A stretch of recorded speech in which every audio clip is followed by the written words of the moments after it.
Do you feel like you don't speak enough Swedish? That you need to know more words?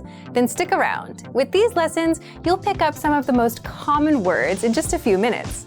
Now, this video is a small portion of our learning program. To get the full lessons, translations, and Fluency Fast study tools, click the link in the description and sign up for your free lifetime account. Learning to carry a conversation is vital to mastery of any language. Even beginners can quickly learn conversational language well enough to carry on real conversations with native speakers.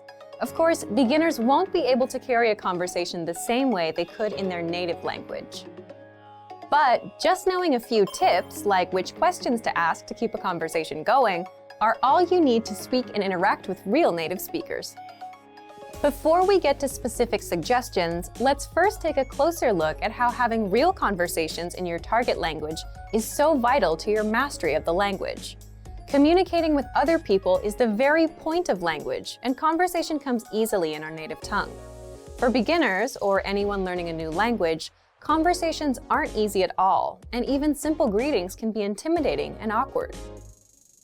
Nothing kills a conversation faster than long periods of awkward silence, so you need practice and specific strategies to avoid them. When you know what to say to keep a conversation going, communication becomes much easier, and you make a better impression on your listener. Nothing will help you learn to speak a language faster and truly master the language than having real conversations with native speakers. Conversations quickly expose you to slang, cultural expressions, and vocabulary that force you to absorb and assimilate information faster than any educational setting. And that's a great thing. But how can you possibly have real conversations with real people if you're just starting out? Here are 3 proven methods that even beginners can quickly use to learn conversational language to make a great impression and avoid awkward silences. First, ask questions to keep a conversation going. For beginners and even more advanced speakers, the key is to ask questions to keep a conversation going. Of course, they can't be just random questions, or else you may confuse the listener. But by memorizing a few key questions and the appropriate time to use them, you can easily carry a conversation with minimal vocabulary or experience. And remember, the more conversations you have, the quicker you will learn and master the language.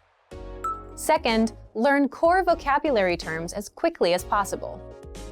You don't need to memorize thousands of words to learn conversational language. In fact, with just a couple hundred words, you could have a very basic conversation.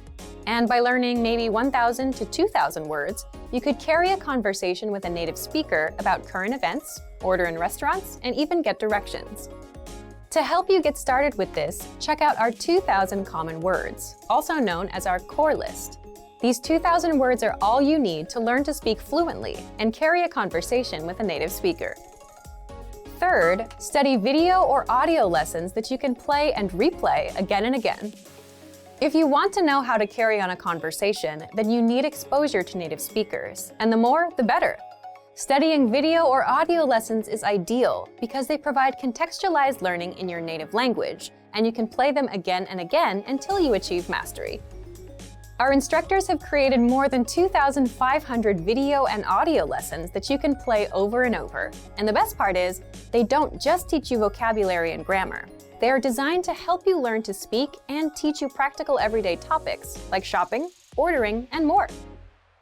Although it may seem intimidating for a beginner, the truth is that it's very easy to learn conversational language. Just learn a few core vocabulary terms and which questions to ask to keep a conversation going. Our language learning program has the world's largest online collection of video and audio lessons by real instructors, plus tons of advanced tools to help you learn to speak and carry on a conversation quickly. Just a little practice and exposure to real conversations or lessons is all it really takes. So, if you're ready to finally learn a new language the fast, fun, and easy way, sign up for your free lifetime account by clicking on the link in the description. Signing up takes less than 30 seconds, and you'll start speaking from your very first lesson. If you enjoyed these tips, hit the like button, share the video with anyone who's trying to learn a new language, and subscribe to our channel. We release new videos every week. I'll see you next time. Bye!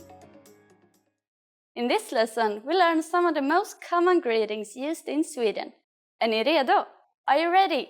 Så låt oss börja. So let's start. The most commonly used informal greeting is hej. Hej. Hej means hi. We use it when we meet people. We can use this greeting with anyone. Yet, it isn't the only way to greet someone. We also have hallå. Hallå, which means hello. And more time-specific greetings like god dag. God dag.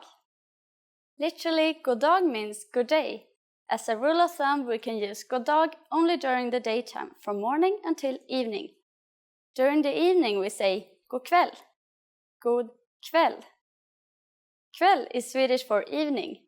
So god kväll means good evening. Finally, in the morning, we say god morgon. God morgon. This means good morning. However, instead of god dag and god kväll, it's much more common to just use hej. God morgon, on the other hand, is still the most common phrase to use in the morning.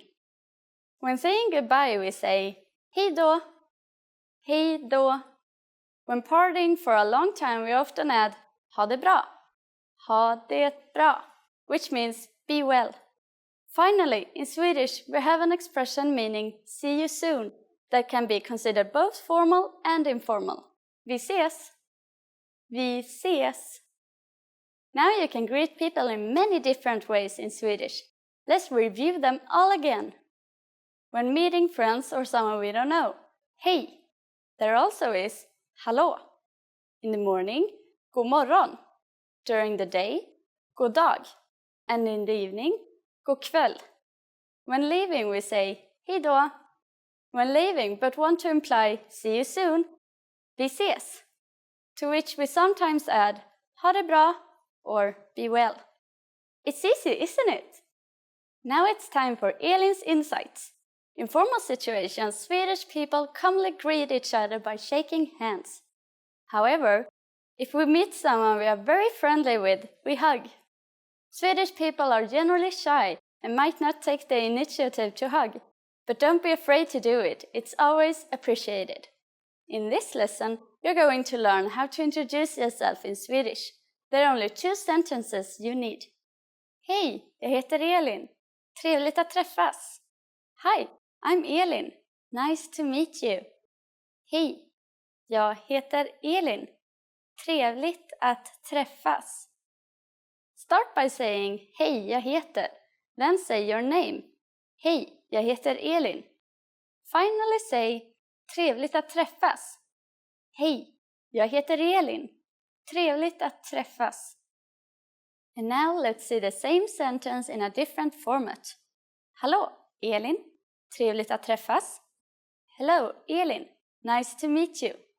Hallå, Elin. Trevligt att träffas.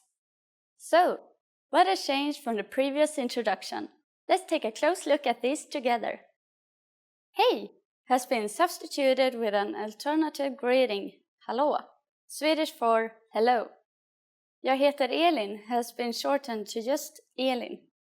In this sentence, it's implied that I am introducing myself as Elin. In a formal setting, you would say your full name. One more time.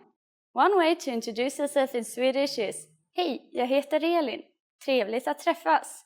An alternative way to introduce yourself is hallå, Elin. Trevligt att träffas. Now it's time for Elin's insights. When you introduce yourself, it's a good habit to shake hands in Sweden. It's more common to use hej, jag heter Elin.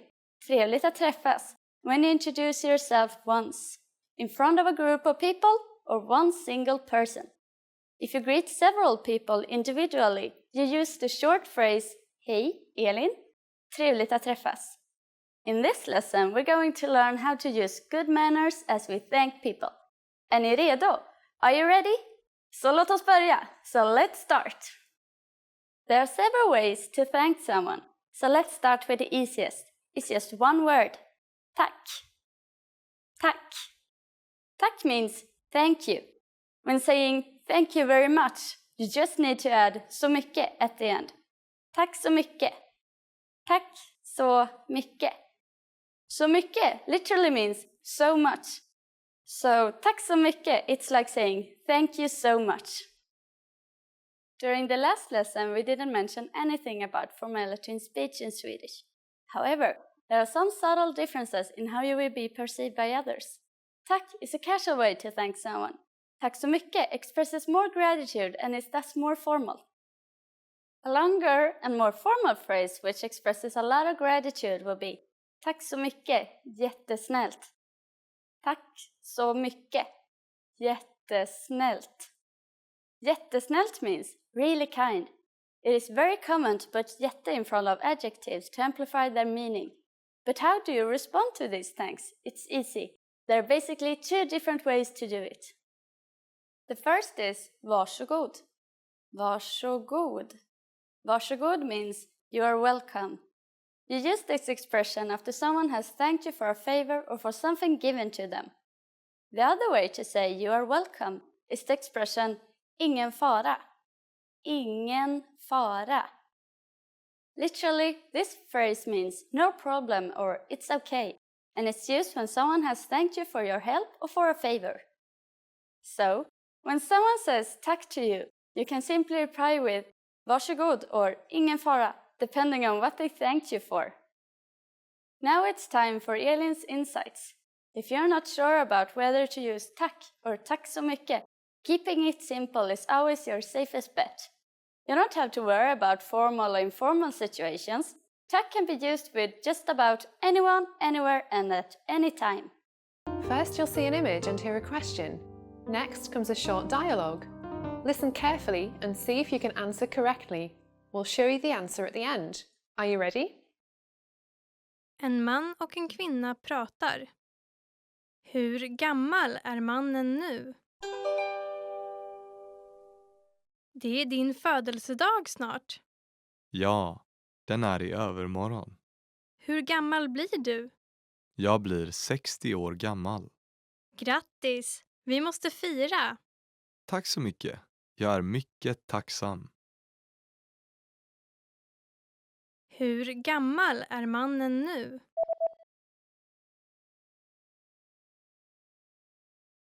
En man och en kvinna pratar. Hur gammal är mannen nu? Det är din födelsedag snart. Ja, den är i övermorgon. Hur gammal blir du? Jag blir 60 år gammal. Grattis! Vi måste fira. Tack så mycket. Jag är mycket tacksam. First, you'll see an image and hear a question. Next comes a short dialogue. Listen carefully and see if you can answer correctly. We'll show you the answer at the end. Are you ready? En man och en kvinna pratar. Vem bor med mannen? Skulle du inte vilja komma till mitt hus någon gång snart? Tack, men jag känner mig lite nervös.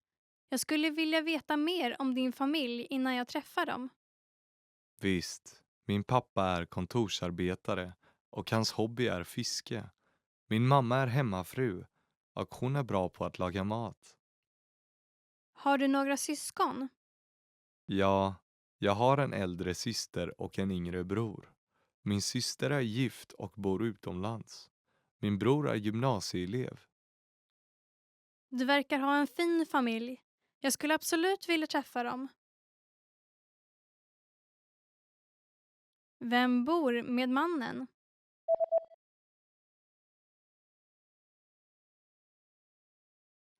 En man och en kvinna pratar. Vem bor med mannen? Skulle du inte vilja komma till mitt hus någon gång snart? Tack, men jag känner mig lite nervös. Jag skulle vilja veta mer om din familj innan jag träffar dem. Visst, min pappa är kontorsarbetare och hans hobby är fiske. Min mamma är hemmafru och hon är bra på att laga mat. Har du några syskon? Ja, jag har en äldre syster och en yngre bror. Min syster är gift och bor utomlands. Min bror är gymnasieelev. Du verkar ha en fin familj. Jag skulle absolut vilja träffa dem. When learning a new language, it's easy to think, I don't think I'm making any progress. What if I never reach my goals? We all get these thoughts from time to time, but are they worth being scared of? What are the fears language learners tend to have the most? And how can you learn to overcome them? Here are the top 4 language learning fears, according to our users. Number 1, I'm not good enough to start speaking yet.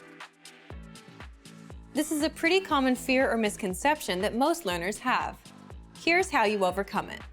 The best way to get good at speaking is to start speaking from day 1. You need to open your mouth and just start talking. If you think you're not good enough, just focus on the lines you want to say. Number 2, I'm afraid I'll never be fluent. You've got to set small, specific goals. Make daily goals, like having just a 5-minute conversation. As these small goals add up, you'll be speaking more comfortably. Number 3, I'm not making any progress. There are 2 things you can do right now. Use the dashboard to track your progress. Our dashboard shows how much you've accomplished. Or try a harder lesson on our website. The lessons come with line-by-line translations, and the hosts explain everything. Now you can understand something you didn't minutes ago. Number 4, I'm afraid of not understanding anything I hear. This fear can occur when you hear advanced grammar and vocabulary and it just goes completely over your head. To beat this, simply read along with our line-by-line tool. It's the best way to instantly understand advanced conversations. Translations and scripts are right in front of you. For real-life situations, learn useful phrases such as, "Can you say it more slowly? I don't understand." There's nothing wrong with saying that you didn't understand something. So, these are the top 4 fears and how to overcome them. Luckily, we also have the perfect tools available to help you conquer your fears. Sign up for your free lifetime account, no credit card required, and you'll get the best free online resources. Don't let your fears stop you. Start learning now.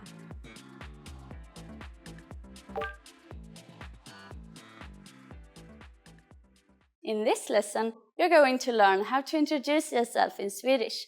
There are only 2 sentences you need. Hej, jag heter Elin. Trevligt att träffas. Hi, I'm Elin. Nice to meet you. Hej, jag heter Elin. Trevligt att träffas. Start by saying, hej, jag heter. Then say your name. Hej, jag heter Elin. Finally say, trevligt att träffas. Hej, jag heter Elin. Trevligt att träffas. And now let's see the same sentence in a different format. Hallå, Elin. Trevligt att träffas. Hello, Elin. Nice to meet you. Hallå, Elin. Trevligt att träffas. So, what has changed from the previous introduction? Let's take a close look at these together. Hey has been substituted with an alternative greeting, hallå, Swedish for hello. Jag heter Elin has been shortened to just Elin. In this sentence, it's implied that I am introducing myself as Elin. In a formal setting, you would say your full name. One more time. One way to introduce yourself in Swedish is hej, jag heter Elin. Trevligt att träffas. An alternative way to introduce yourself is hallå, Elin. Trevligt att träffas. Now it's time for Elin's insights. When you introduce yourself, it's a good habit to shake hands in Sweden. It's more common to use hej, jag heter Elin. Trevligt att träffas when you introduce yourself once, in front of a group of people or one single person. If you greet several people individually, you use the short phrase hej, Elin. Trevligt att träffas. Hej! Hej, jag heter James. Vad heter du? Jag heter Anders. Kul att träffas. Ja, kul att träffas. Det är fest ikväll här, eller? Ja, just det. Vi ses på festen. Ja, absolut. In this lesson, we're going to learn how to use good manners as we thank people. Är ni redo? Are you ready? Så låt oss börja. So let's start. There are several ways to thank someone. So let's start with the easiest. It's just one word. Tack. Tack. Tack means thank you. When saying thank you very much, you just need to add så mycket at the end. Tack så mycket. Tack så mycket. Så mycket literally means so much. So tack så mycket, it's like saying thank you so much. During the last lesson, we didn't mention anything about formality in speech in Swedish. However, there are some subtle differences in how you will be perceived by others. Tack is a casual way to thank someone. Tack så mycket expresses more gratitude and is thus more formal. A longer and more formal phrase which expresses a lot of gratitude will be tack så mycket, jättesnällt. Tack så mycket, jättesnällt. Jättesnällt means really kind. It is very common to put jätte in front of adjectives to amplify their meaning. But how do you respond to these thanks? It's easy. There are basically two different ways to do it. The first is varsågod. Varsågod. Varsågod means you are welcome. You use this expression after someone has thanked you for a favor or for something given to them. The other way to say you are welcome is the expression ingen fara. Ingen fara. Literally, this phrase means no problem or it's okay, and it's used when someone has thanked you for your help or for a favor. So, when someone says tack to you, you can simply reply with varsågod or ingen fara, depending on what they thanked you for. Now it's time for Elin's insights. If you're not sure about whether to use tack or tack så mycket, keeping it simple is always your safest bet. You don't have to worry about formal or informal situations. Tack can be used with just about anyone, anywhere and at any time. Hej James, hur är det? Bra, tack. James, varifrån kommer du? Jag kommer från England, och varifrån i Sverige kommer du? Jag kommer från Linköping. Var i Göteborg bor du? Jag bor i Kallbäck, och du? Jag bor i stan nära till universitetet. Jag bor i en 2:a med min tjej. Hur bor du? Jag bor på hotell just nu. Ursäkta Anders, men jag måste till bussen nu. Okej, vi ses. Hej då. Vi ses. Du, idag flyttar Nils och Eva in i lägenheten. Jaha, vad trevligt. Varifrån kommer de? Eva är från Polen och Nils är från Sverige. Jaha, vad intressant. Du James, kan du hjälpa Nils och Eva senare med att hitta här i huset? Tack. Självklart.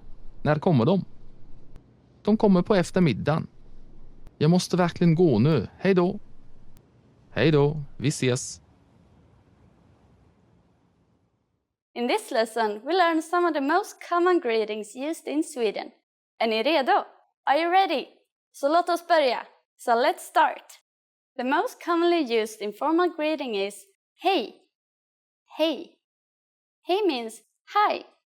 We use it when we meet people. We can use this greeting with anyone. Yet, it isn't the only way to greet someone. We also have hallå. Hallå. Which means hello. And more time-specific greetings like god dag. God dag. Literally, god dag means good day. As a rule of thumb, we can use god dag only during the daytime, from morning until evening. During the evening, we say god kväll. God kväll. Kväll is Swedish for evening. So god kväll means good evening. Finally, in the morning, we say god morgon. God morgon. This means good morning. However, instead of god dag and god kväll, it's much more common to just use hej. God morgon, on the other hand, is still the most common phrase to use in the morning. When saying goodbye, we say hej då. Hej då. When parting for a long time, we often add ha det bra. Ha det bra, which means be well. Finally, in Swedish, we have an expression meaning see you soon that can be considered both formal and informal. Vi ses. Vi ses. Now you can greet people in many different ways in Swedish. Let's review them all again. When meeting friends or someone we don't know, hej. There also is hallå. In the morning, god morgon. During the day, god dag. And in the evening, god kväll. When leaving, we say hej då. When leaving but want to imply see you soon, vi ses. To which we sometimes add ha det bra or be well. It's easy, isn't it? Now it's time for Elin's insights. In formal situations, Swedish people commonly greet each other by shaking hands. However, if we meet someone we are very friendly with, we hug. Swedish people are generally shy and might not take the initiative to hug. But don't be afraid to do it. It's always appreciated. Hej, jag heter Eva och kommer från Polen. Vad heter du? Mitt namn är James. Jag är engelsman. Och du är polack. Ursäkta, men vad betyder det? På svenska säger man polack till folk från Polen. Och till mig från England, engelsman.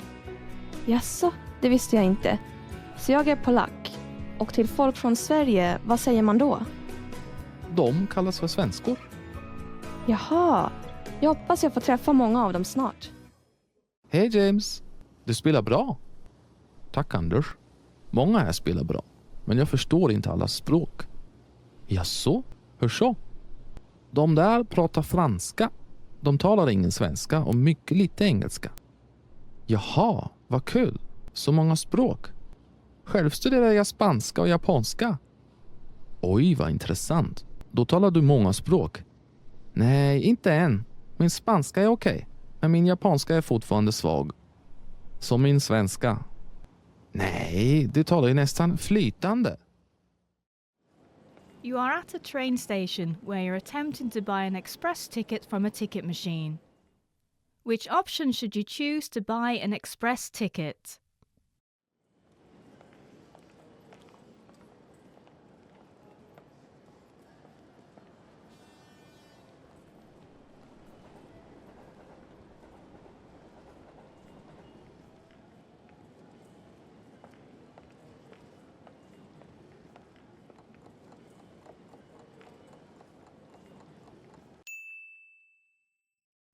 Which option should you choose to buy an express ticket?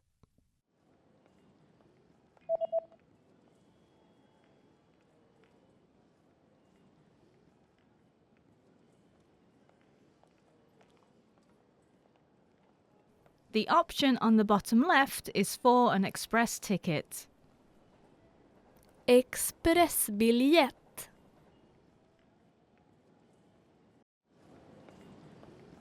You are at a train station where you've just bought an express ticket. Which train car, row, and seat number are you in?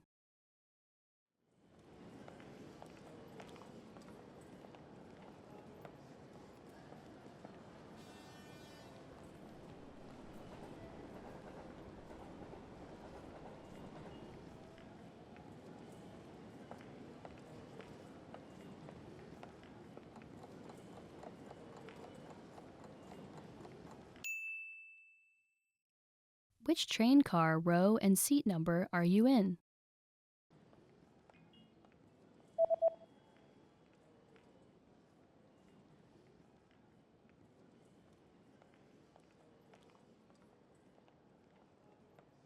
The ticket says that you're in train car number 1 in the 8th row in seat C. Tågvagn nummer 1. 8:e raden. Plats C. Want to speak real Swedish from your first lesson? Sign up for your free lifetime account at SwedishPod101.com. You are at a train station where you're reading the train schedule for an express ticket that you've just bought. On which days are there no express trains running?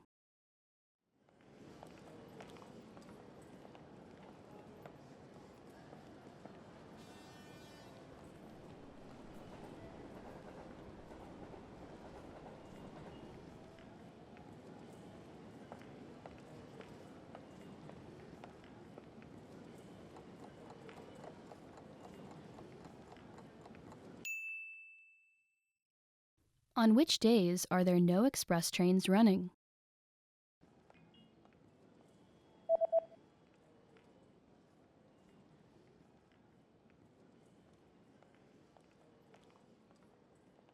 There are no express trains running on public holidays and the third Sunday of every month. Nationella helgdagar. Tredje söndagen varje månad.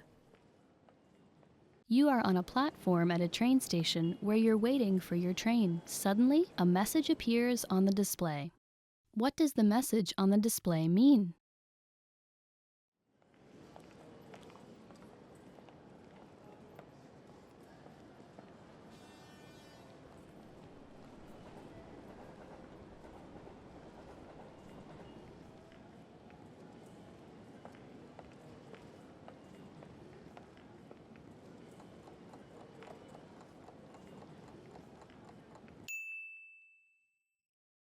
What does the message on the display mean?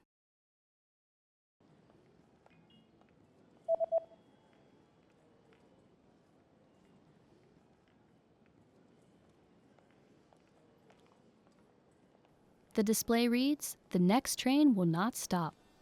Nästa tåg stannar ej. You are at a train station where you're looking for the best exit to catch a taxi. Which exit should you take to get to the taxi rank?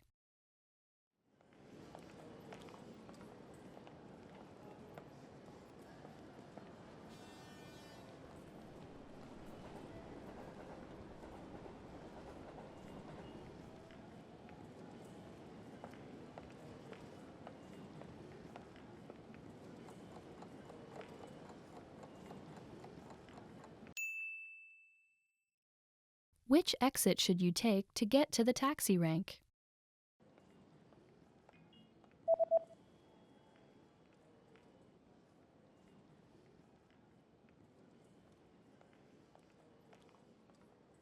You should take the east exit in order to get to the taxi rank.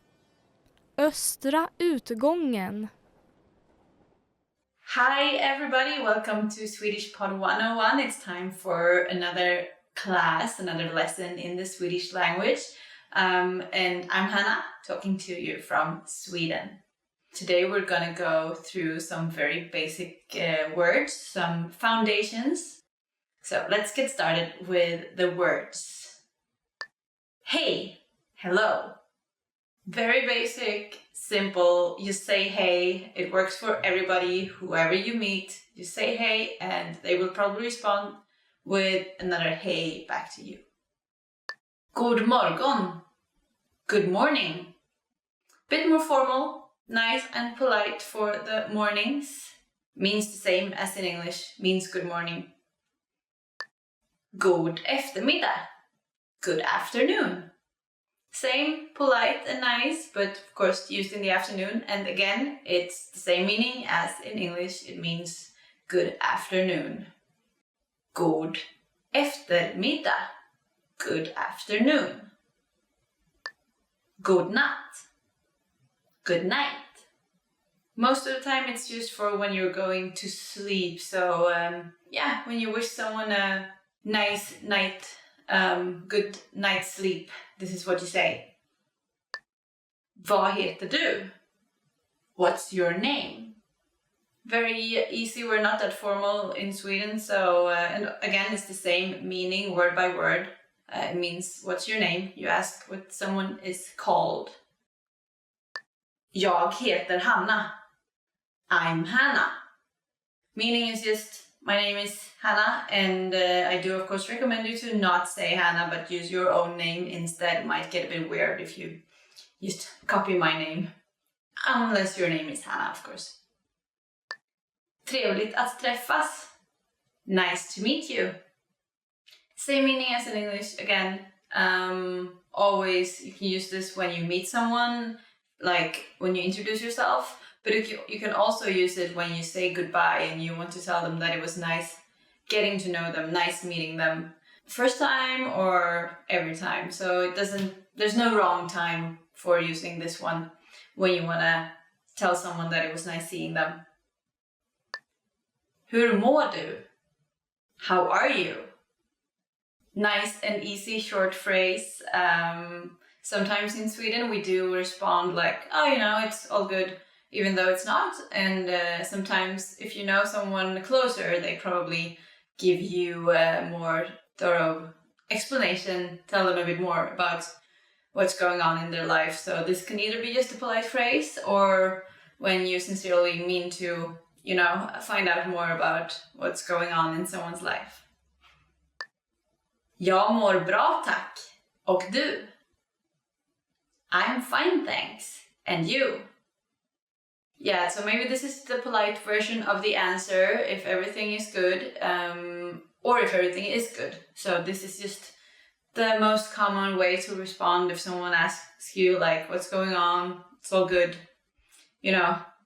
I don't want to go too deep into whatever is going on in your life, but it's nice and polite.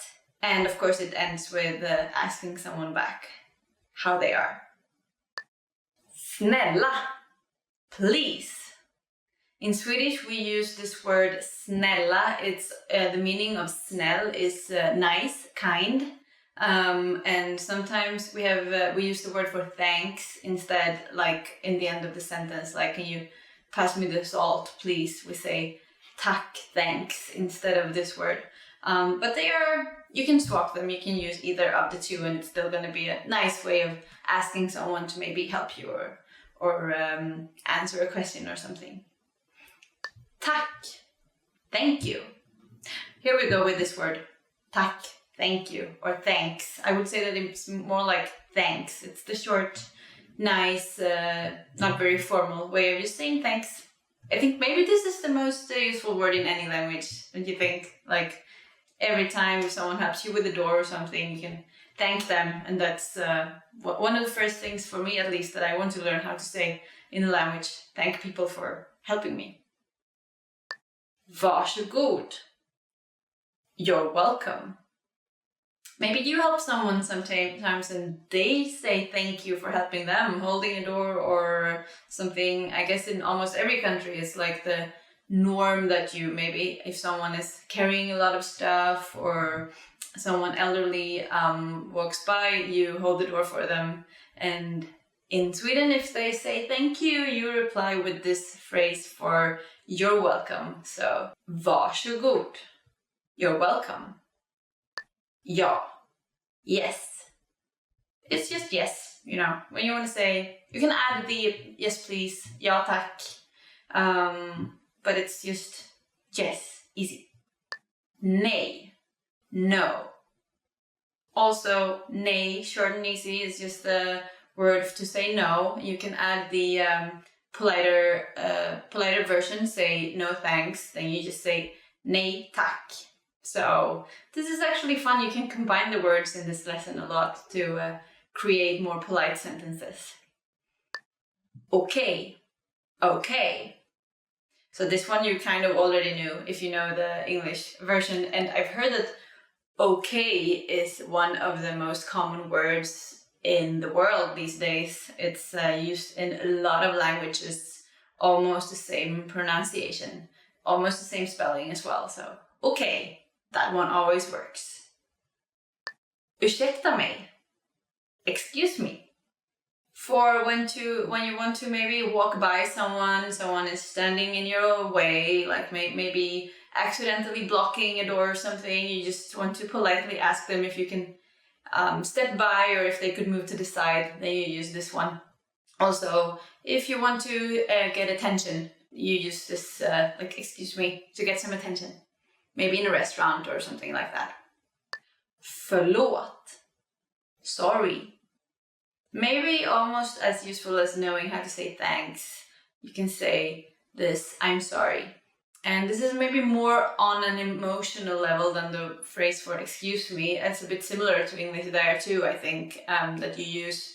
This is more like serious, maybe deeper level. Maybe you hurt someone, or it doesn't have to be like that super emotional, but maybe you accidentally hurt someone. Then you say sorry. Vad är klockan? What time is it? So in Sweden we don't use the AM PM, but we use the 1, 2, 3, 4, then we say 13, 14, 15 hours for the afternoon time. And so that's also a good thing to remember when asking about time, that maybe someone will tell you, oh, it's 14 then they actually mean 2 p.m. So that's a good fact to have when you ask for the time, so that you understand what they tell you. Var är toaletten? Where is the restroom? Good one to know, you all. I guess you've sometimes been somewhere and you really needed a restroom. I think that's like part of being human. And then asking for it in the right language can actually be crucial not to have an accident. So actually, as you might have heard when I said it, it's quite similar to the word toilet. So toilette. So you can probably use toilet and get around, but it's always good to know how to ask for this. Vänta ett ögonblick. Wait a moment. Maybe in a restaurant or in a store, if you order something or buy something, they just need to, fix something before they can help you. Then this is what they will tell you, to just wait a moment, and hopefully it's just a moment and not longer. Hur mycket kostar det här? How much is this? So except for getting food, maybe the next thing you need to solve when you're traveling is to buy some things, do some shopping. And then, of course, in Sweden we don't haggle, so when you ask for the price, you'll get what you're expected to pay. There are a few exceptions to this, like a few markets where you can haggle and discuss the price, but most places it's just fixed, so when you ask for it, you'll get the answer you need. Kan jag få notan, tack? Could I get the check, please? This is for asking to pay. In a restaurant, you can just raise your hand and ask for the check and you'll be able to pay. Kan jag få notan, tack? Could I get the check, please? Hjälp. Help. I hope you don't have to use this one anytime at all, because it might mean that you're in a tricky situation, but if you do end up in one, it's of course useful to be able to scream for help. Quite similar to the English one, hjälp. So just hjälp, and hopefully someone will run over and help you with whatever it is that you're getting yourself into. Actually, Swedes can be a bit, maybe they won't approach you if you look like you don't need help, so if you like pretend that you're okay, so it's actually good to ask for it if you need it. Vi ses senare. See you later. This is, it can either mean that you will see each other later, but you can also just use it to be nice, like, hope to see you later, but you just say see you later as if you will actually see them, but it's kind of a nice way of saying that you hope to see them later. So, vi ses senare. Or, as you would usually say, actually in Swedish you would say vi ses sen. Sen, instead of senare. So that's a shorter version. A bit more of slang, but you can maybe start with the correct one. Hej då. Goodbye. Short and easy, a version of the hey that we used to say hello. You add a little part in the end, and you can use this for anyone. It's also like, doesn't matter if they are older or younger or anything like that. Use the same word.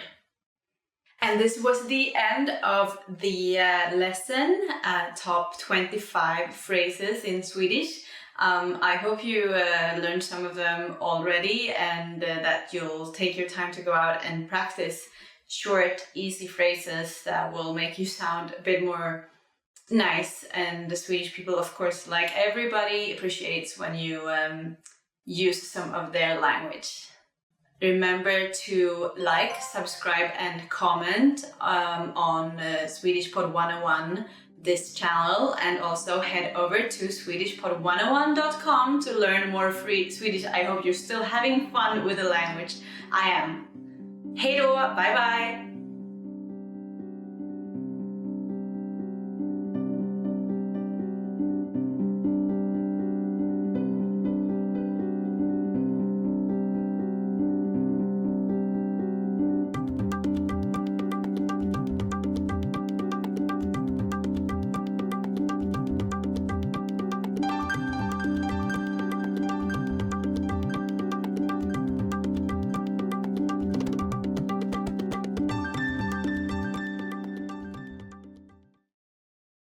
En man redovisar för sitt företags försäljningsutveckling på ett möte.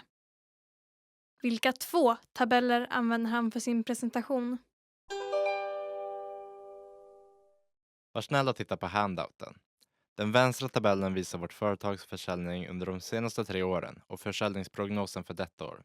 Och den högra tabellen visar försäljningen per månad fram till oktober detta år. Låt oss nu titta på den vänstra tabellen. Den visar att försäljningen stadigt har ökat under de senaste 3 åren. Och om vi fortsätter att öka vår försäljning så kommer den totala försäljningen för det här året vara en ökning i förhållande till förra året. Härnäst ska vi titta på den högra tabellen. Den högra tabellen visar att kampanjerna som vi körde i april och augusti var rätt effektiva. Jag förstår. Men försäljningen minskade efter kampanjerna i maj och september. Ja, men den här typen av tillbakagång är oundvikligt. Jag förväntar mig att den årliga försäljningen för detta år kommer visa på en ökning i förhållande till förra året om vi fortsätter att öka vår försäljning. Vilka 2 tabeller använder han för sin presentation?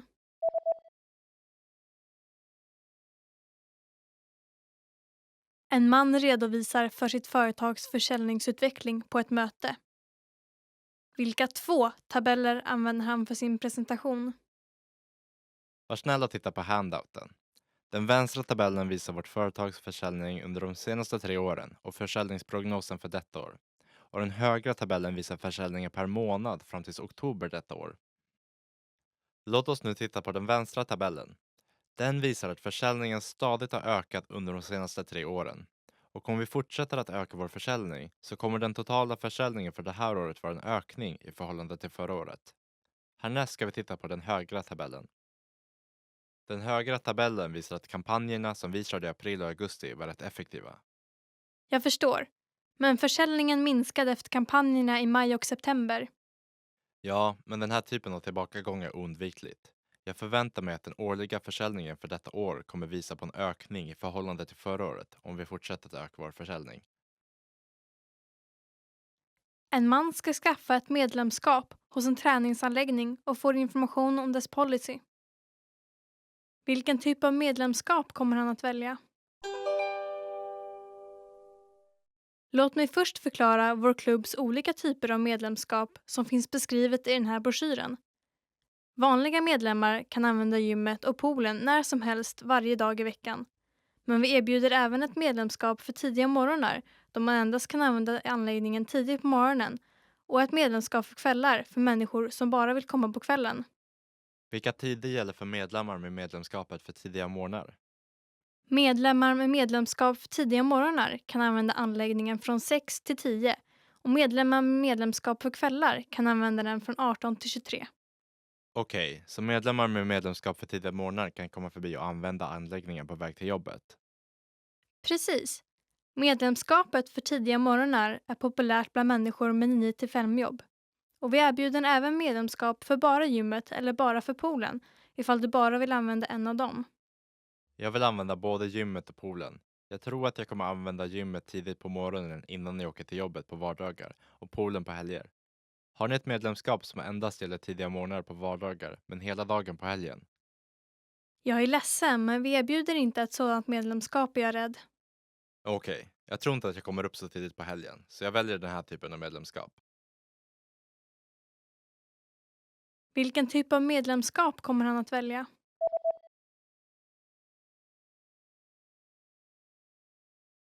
En man ska skaffa ett medlemskap hos en träningsanläggning och får information om dess policy. Vilken typ av medlemskap kommer han att välja?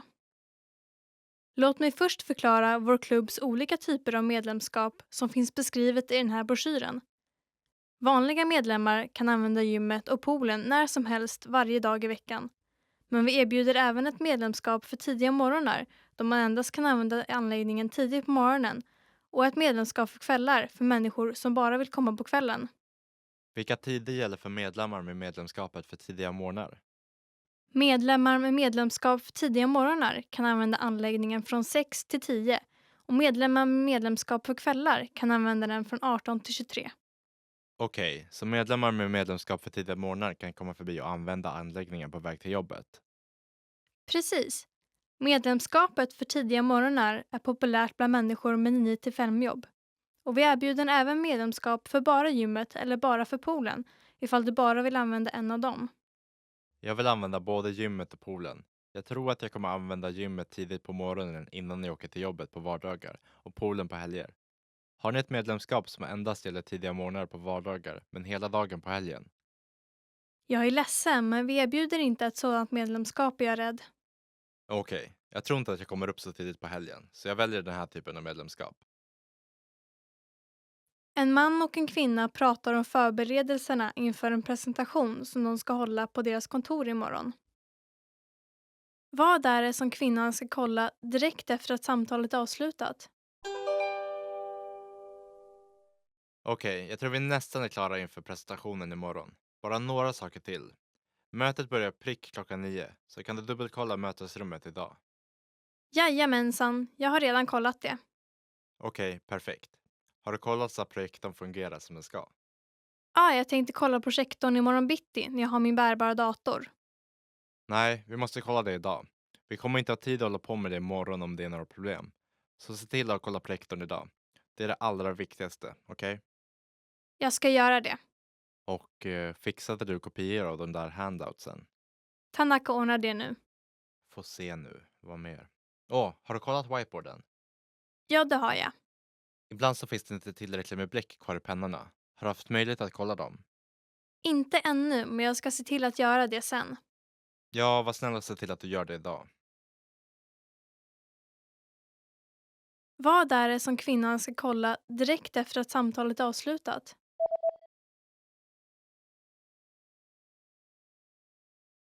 En man och en kvinna pratar om förberedelserna inför en presentation som de ska hålla på deras kontor imorgon. Vad är det som kvinnan ska kolla direkt efter att samtalet är avslutat? Okej, jag tror vi nästan är klara inför presentationen imorgon. Bara några saker till.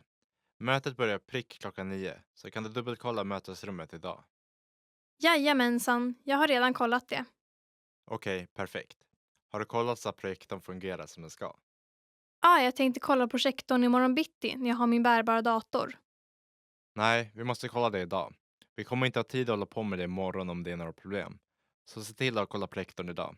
Det är det allra viktigaste, okej? Jag ska göra det. Och fixade du kopior av de där handoutsen? Tanaka ordnar det nu. Får se nu, vad mer? Har du kollat whiteboarden? Ja, det har jag. Ibland så finns det inte tillräckligt med bläck kvar i pennorna. Har du haft möjlighet att kolla dem? Inte ännu, men jag ska se till att göra det sen. Ja, var snäll och se till att du gör det idag. En man och en kvinna väljer hotell. Vilket hotell kommer de att välja? Vi måste bestämma oss för vilket hotell vi ska välja för vår resa nästa månad. Okej, vi kollar internet. The Ocean Hotel ligger nära stranden. Det står att det är $120 per natt per person. Och du får en bufféfrukost. Vad tycker du om The Pine Hotel? Det är $80 per natt. Jag vill inte slösa så mycket på boende. Men The Pine Hotel ligger långt från stranden och från centrum. Och det står att du måste betala för wifi. Vad sägs om The Sunrise Hotel?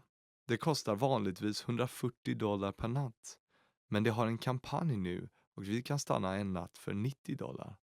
Det ligger mellan stranden och centrum. Plus att det har gratis wifi. Låter bra. Vänta.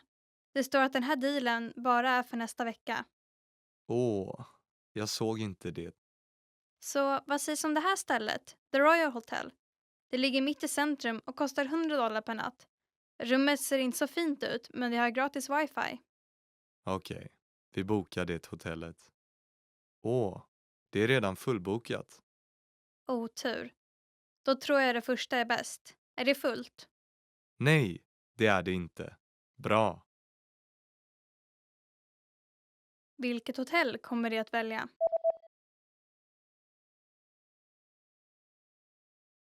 En man och en kvinna väljer hotell.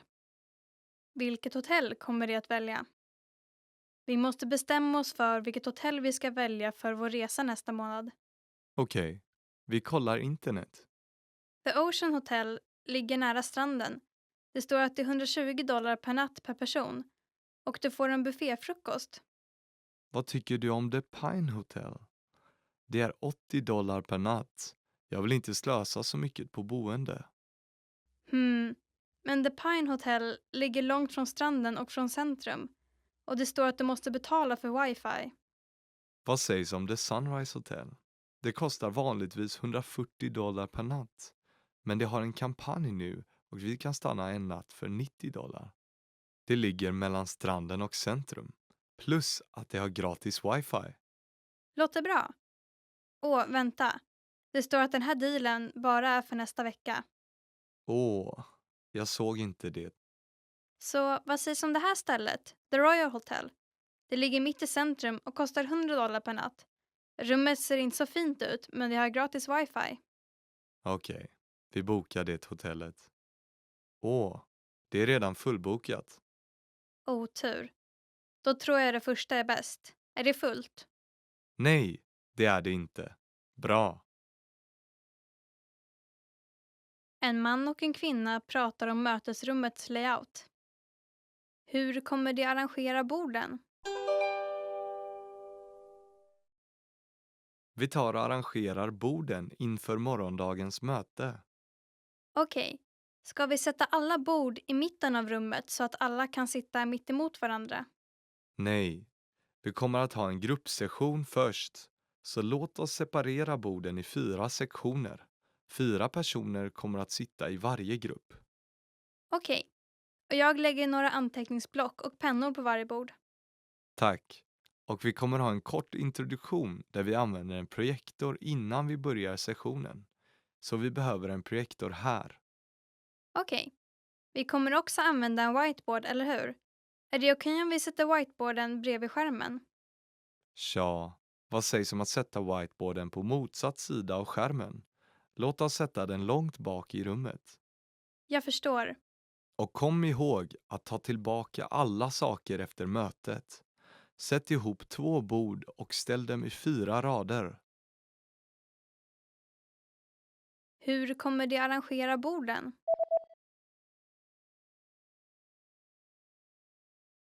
En man och en kvinna pratar om mötesrummets layout.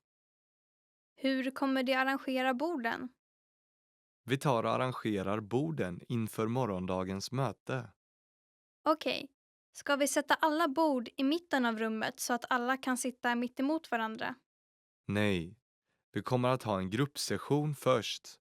Så låt oss separera borden i 4 sektioner. 4 personer kommer att sitta i varje grupp. Okej. Och jag lägger några anteckningsblock och pennor på varje bord. Tack. Och vi kommer ha en kort introduktion där vi använder en projektor innan vi börjar sessionen. Så vi behöver en projektor här. Okej. Vi kommer också använda en whiteboard, eller hur? Är det okej om vi sätter whiteboarden bredvid skärmen? Tja, vad sägs om att sätta whiteboarden på motsatt sida av skärmen? Låt oss sätta den långt bak i rummet. Jag förstår. Och kom ihåg att ta tillbaka alla saker efter mötet.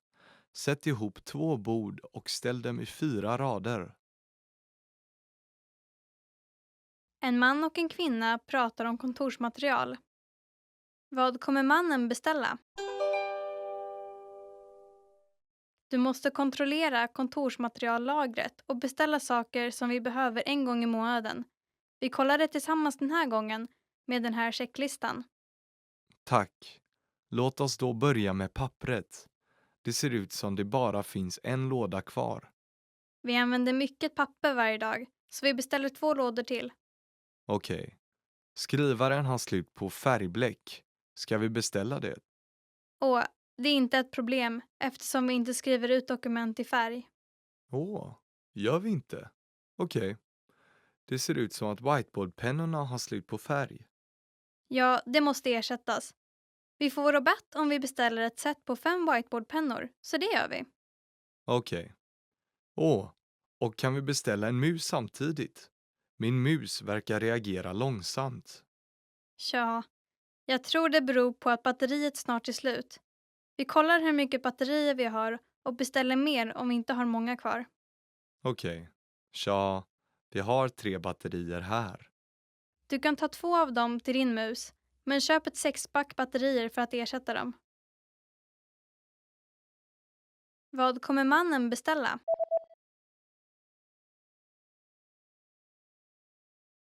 En man och en kvinna pratar om kontorsmaterial. Vad kommer mannen beställa?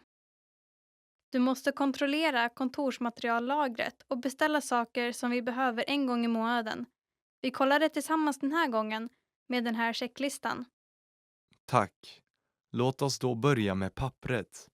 Det ser ut som det bara finns en låda kvar. Vi använder mycket papper varje dag, så vi beställer 2 lådor till. Okej. Skrivaren har slut på färgbläck. Ska vi beställa det? Och det är inte ett problem eftersom vi inte skriver ut dokument i färg. Gör vi inte? Okej.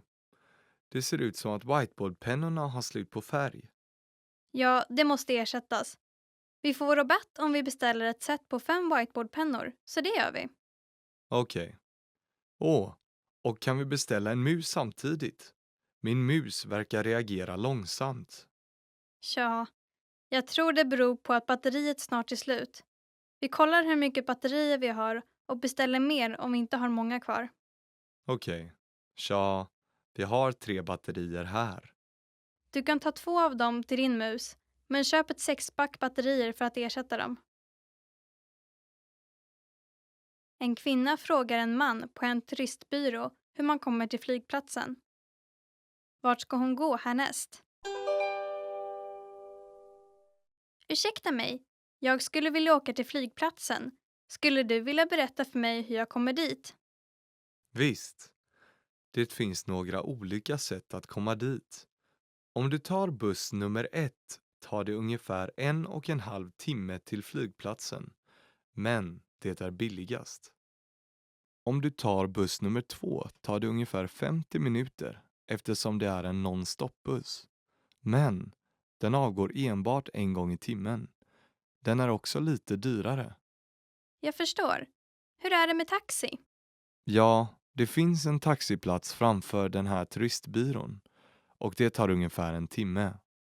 Men det blir mycket dyrare än bussarna eftersom de använder motorvägen och tar extra betalt för stort bagage.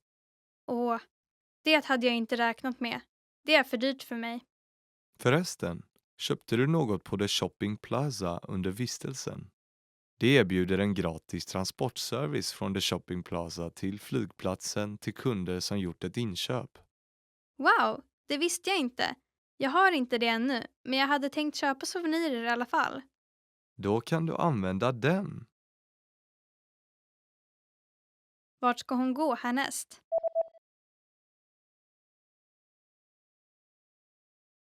En kvinna frågar en man på en turistbyrå hur man kommer till flygplatsen. Vart ska hon gå härnäst? Ursäkta mig, jag skulle vilja åka till flygplatsen. Skulle du vilja berätta för mig hur jag kommer dit? Visst. Det finns några olika sätt att komma dit. Om du tar buss nummer 1 tar det ungefär 1,5 timme till flygplatsen. Men det är billigast. Om du tar buss nummer 2 tar det ungefär 50 minuter eftersom det är en non-stop-buss. Men den avgår enbart en gång i timmen. Den är också lite dyrare. Jag förstår. Hur är det med taxi? Ja, det finns en taxiplats framför den här turistbyrån och det tar ungefär en timme. Men det blir mycket dyrare än bussarna eftersom de använder motorvägen och tar extra betalt för stort bagage. Det hade jag inte räknat med. Det är för dyrt för mig.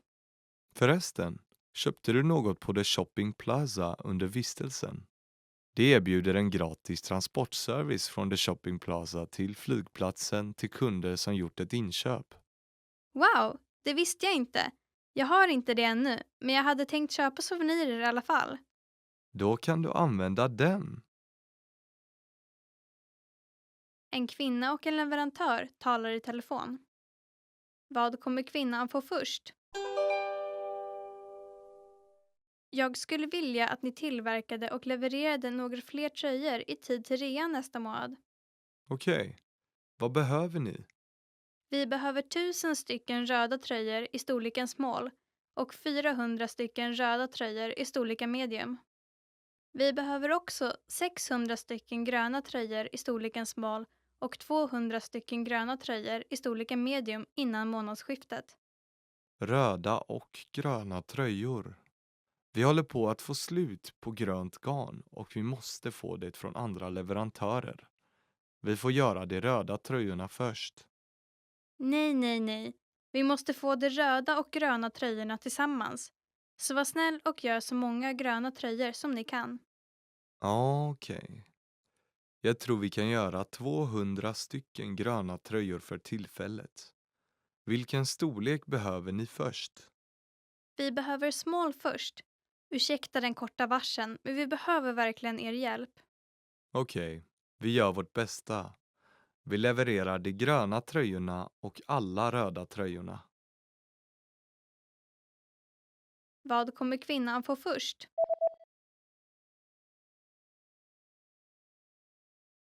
En kvinna och en leverantör talar i telefon. Vad kommer kvinnan få först? Jag skulle vilja att ni tillverkade och levererade några fler tröjor i tid till rean nästa månad. Okej, vad behöver ni?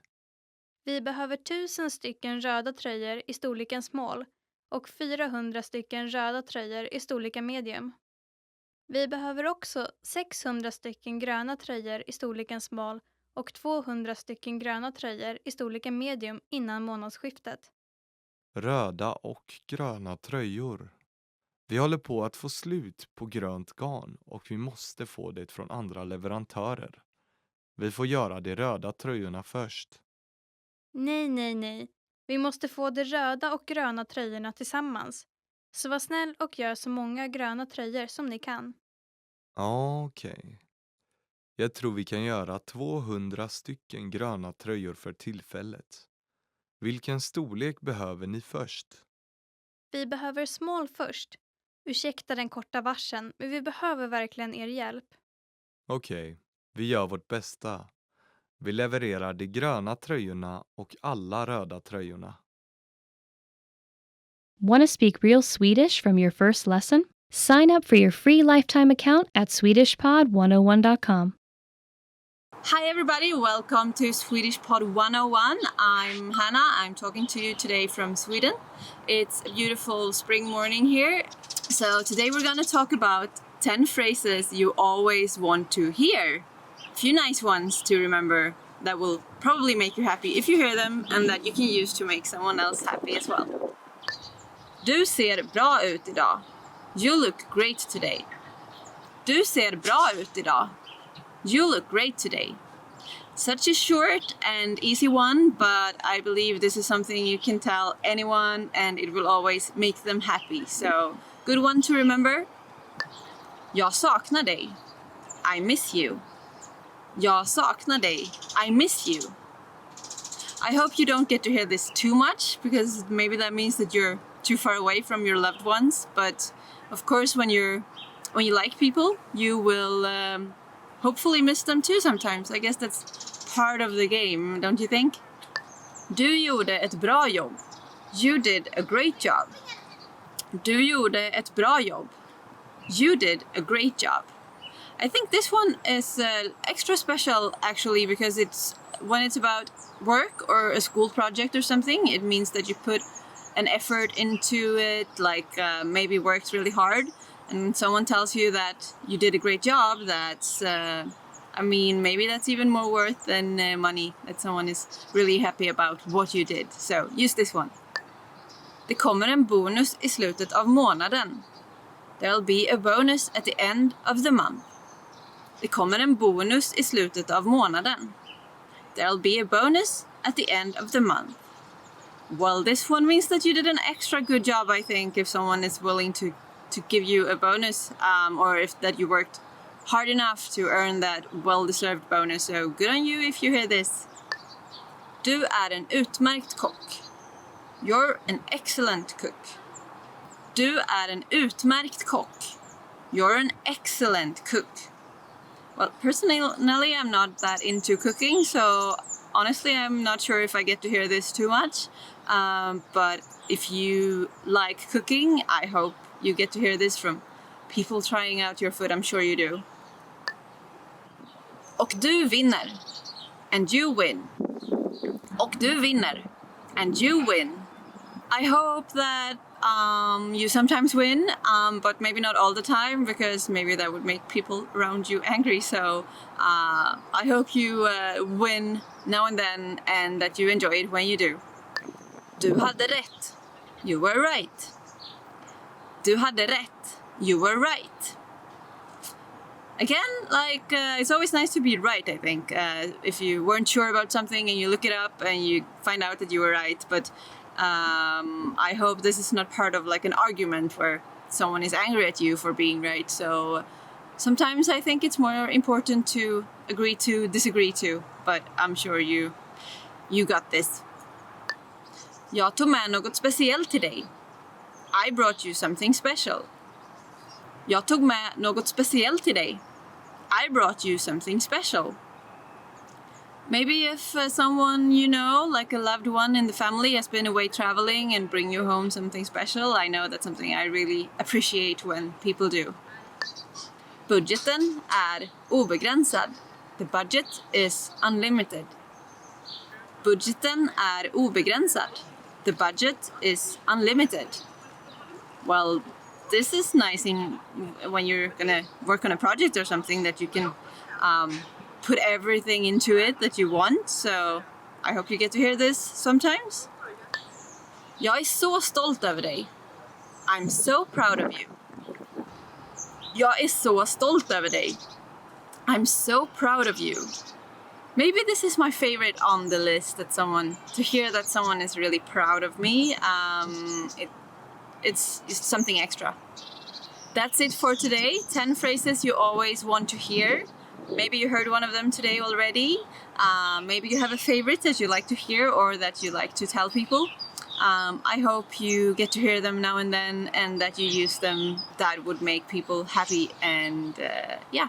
So remember to like, comment, and subscribe to the channel, and head over to swedishpod101.com to learn more. Thank you so much. I look forward to next time. Bye bye! Ett gift par tittar på några planritningar. Vilken lägenhet ska du åka och titta på? Vad sägs om den här? Den har ett stort och trevligt vardagsrum. Jag tycker om vardagsrummet, men jag vill ha en parkeringsplats. Då ska vi se. Vad säger du om den här då? Ja, den är bra. Ska vi åka och titta på den? Vänta lite. Är inte garderoben lite för liten? Du har rätt. Det verkar inte finnas en som är perfekt. Vänta, vad säger du om den här? Den har allt vi behöver, har den inte? Och garderoben är ganska stor också. Låt oss åka och titta på den. Okej. Vilken lägenhet ska du åka och titta på?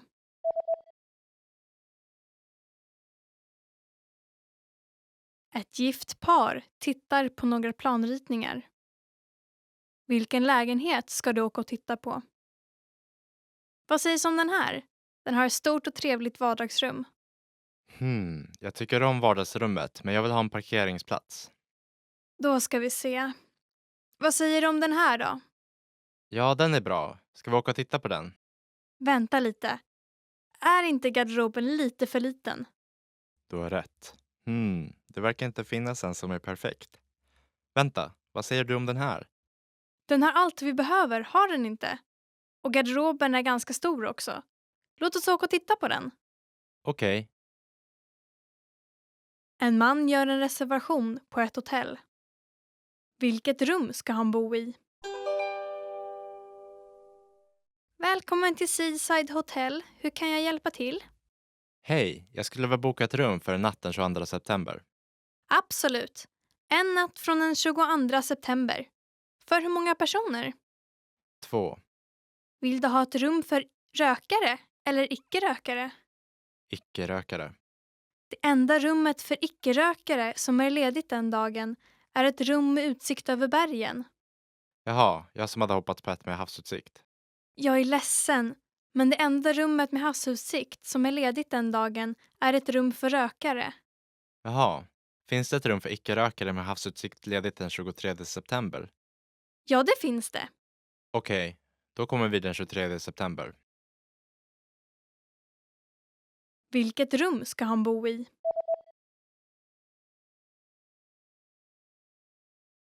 En man gör en reservation på ett hotell. Vilket rum ska han bo i? Välkommen till Seaside Hotel. Hur kan jag hjälpa till? Hej, jag skulle vilja boka ett rum för natten 22 september. Absolut. En natt från den 22 september. För hur många personer? 2. Vill du ha ett rum för rökare eller icke-rökare? Icke-rökare. Det enda rummet för icke-rökare som är ledigt den dagen är ett rum med utsikt över bergen. Jaha, jag som hade hoppat på ett med havsutsikt. Jag är ledsen, men det enda rummet med havsutsikt som är ledigt den dagen är ett rum för rökare. Jaha, finns det ett rum för icke-rökare med havsutsikt ledigt den 23 september? Ja, det finns det. Okej, då kommer vi den 23 september. En manlig och en kvinnlig student kollar efter jobb i platsjournalen. Vilket jobb ska den kvinnliga studenten söka? Hörru, vad tror du om det här jobbet? Timlönen är ganska hög. Visst, lönen verkar bra, men klarar du verkligen av att dela ut tidningen? Det är klart, jag är bra på att cykla. Men jag oroar mig över att behöva gå upp tidigt. Den här då? Lönen är inte hög, men du kan arbeta 2 eller 3 dagar i veckan och du börjar arbetet på kvällen. Den här, som snabbköpskassörska. Ja, det skulle vara bra att jobba efter skolan. Den här på ett café kanske också skulle vara bra? Åh ja, jag älskar det stället. Och det ligger på vägen till skolan. Inte illa va? Vilket ska jag söka? Vilka 2 står det mellan? Caféet eller att dela ut tidningen? Alltså lönen för att dela ut tidningen är bra. Okej, jag har bestämt mig. Jag antar att jag får gå upp tidigt. Vilket jobb ska den kvinnliga studenten söka?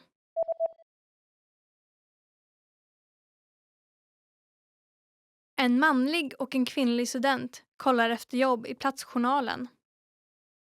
Vilket jobb ska den kvinnliga studenten söka? Hörru, vad tror du om det här jobbet? Timlönen är ganska hög. Visst, lönen verkar bra, men klarar du verkligen av att dela ut tidningen? Det är klart, jag är bra på att cykla. Men jag oroar mig över att behöva gå upp tidigt. Den här då? Lönen är inte hög, men du kan arbeta 2 eller 3 dagar i veckan och du börjar arbetet på kvällen. Den här, som snabbköpskassörska. Ja, det skulle vara bra att jobba efter skolan. Den här på ett café kanske också skulle vara bra? Åh ja, jag älskar det stället. Och det ligger på vägen till skolan. Inte illa va? Vilket ska jag söka?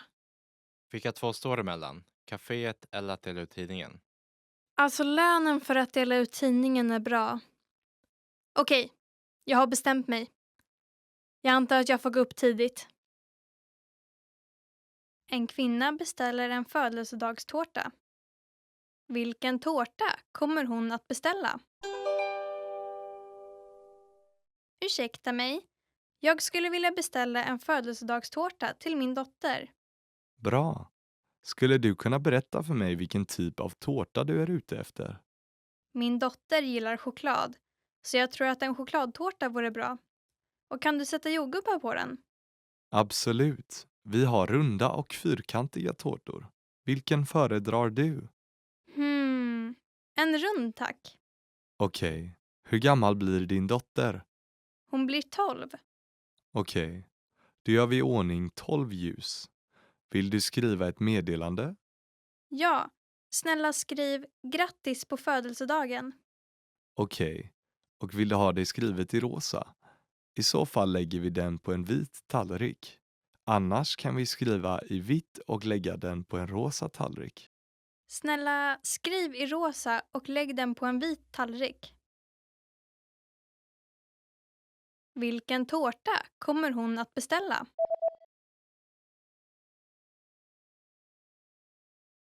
En kvinna beställer en födelsedagstårta. Vilken tårta kommer hon att beställa? Ursäkta mig. Jag skulle vilja beställa en födelsedagstårta till min dotter. Bra. Skulle du kunna berätta för mig vilken typ av tårta du är ute efter? Min dotter gillar choklad, så jag tror att en chokladtårta vore bra. Och kan du sätta jordgubbar på den? Absolut. Vi har runda och fyrkantiga tårtor. Vilken föredrar du? En rund tack. Okej. Hur gammal blir din dotter? Hon blir 12. Okej. Då gör vi i ordning 12 ljus. Vill du skriva ett meddelande? Ja, snälla skriv grattis på födelsedagen. Okej. Och vill du ha det skrivet i rosa? I så fall lägger vi den på en vit tallrik. Annars kan vi skriva i vitt och lägga den på en rosa tallrik. Snälla skriv i rosa och lägg den på en vit tallrik. En man och en kvinna pratar om flyttschemat. När ska du flytta?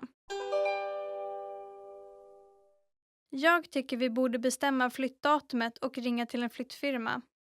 Ja, jag tittade just på några flyttfirmor.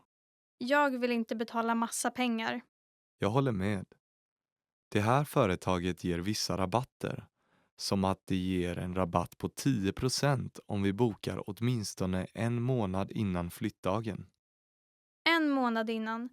Då måste du flytta efter den 15 december för att få den rabatten.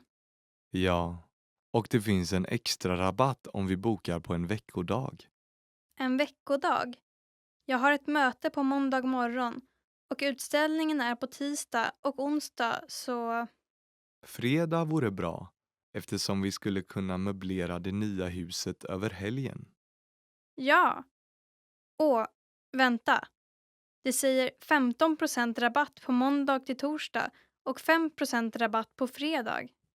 Åh, hur vill du göra? Vi tar det så billigt som möjligt. Jag kommer vara klar med utställningen tills dess i alla fall. När ska du flytta?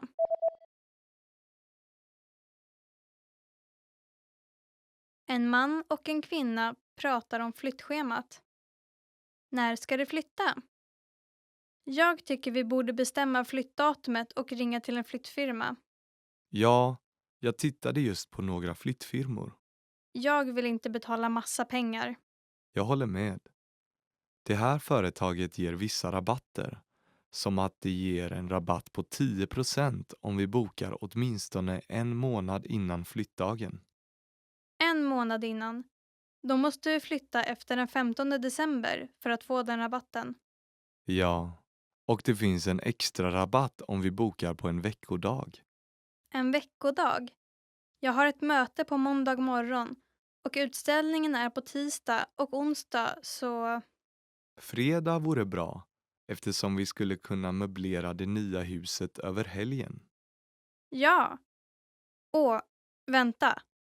Det säger 15% rabatt på måndag till torsdag och 5% rabatt på fredag. Åh, hur vill du göra? Vi tar det så billigt som möjligt.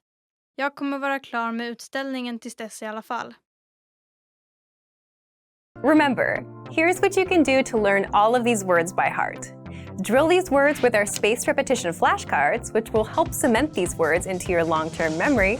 Save them to the word bank, your personal vocabulary collection, where you can print out your own study sheets, or review the words with our looped vocabulary slideshow, and play it until you know all of the words. So click the link in the description right now and sign up for your free lifetime account to get these lessons and study tools.